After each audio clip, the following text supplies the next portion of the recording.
क्या पुतिन रोकेंगे Israel Hamas की जंग?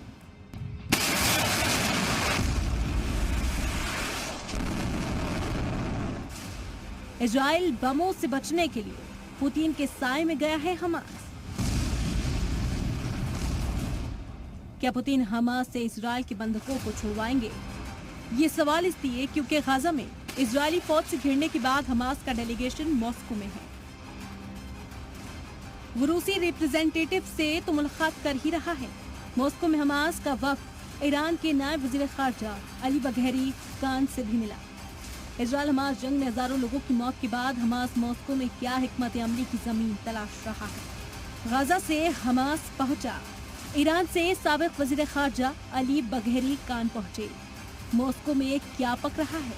इजराइल हमास के बीच 21 दिन से जारी जंग के दौरान जो तस्वीरें सामने आ रही हैं, उसमें एक तरफ ताउन दिख रहा है तो दूसरी ओर बड़े स्ट्रैटेजिक एडवांटेजेस का इशारा। इजराइल के साथ अमेरिका, ब्रिटेन, जर्मनी और फ्रांस जैसे पश्चिम के देश खड़े दिखाई दे रहे हैं, तो वहीं हमास के साथ अब ईरान खुलकर खड़ा होता हुआ नजर आ रहा है और ईरान के साथ पाकिस्तान जैसे कुछ चुनिंदा मुस्लिम देश भी साथ दिखाई दे रहे हैं। ऐसे में सवाल ये उठता है कि आखिरकार हमास के डेलीगेशन का मॉस्को पहुंचना और वहां पर ईरान के उप विदेश मंत्री से मिलना क्या कुछ चल रहा है, और इसके जो मायने हैं वो लगातार सवालों के घेरे में है। इजराइल ने बताया कि मॉस्को में हमास के डेलीगेशन की क़यादत जंगजू मूसा मोहम्मद कर रहा है। मूसा मोहम्मद के साथ हमास के कई अरकान शामिल हैं। रूसी वजारत खारजा ने भी दौरे की तस्दीक तो की है, लेकिन दौरे के मकसद पर कुछ भी कहने से इनकार कर दिया। Сказать и подтвердить, что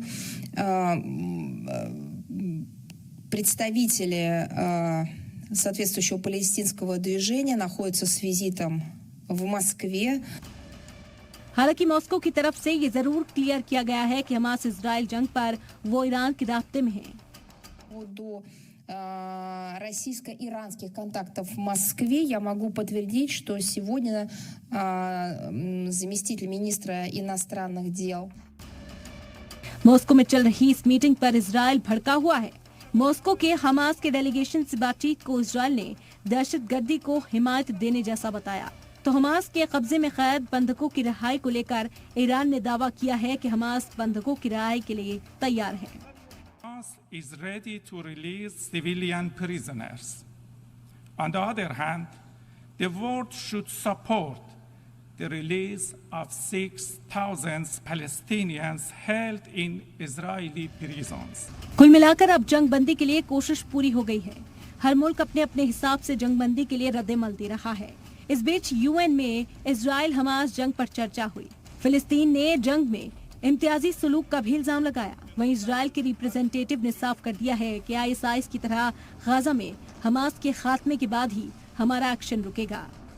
ब्यूरो रिपोर्ट, जी मीडिया।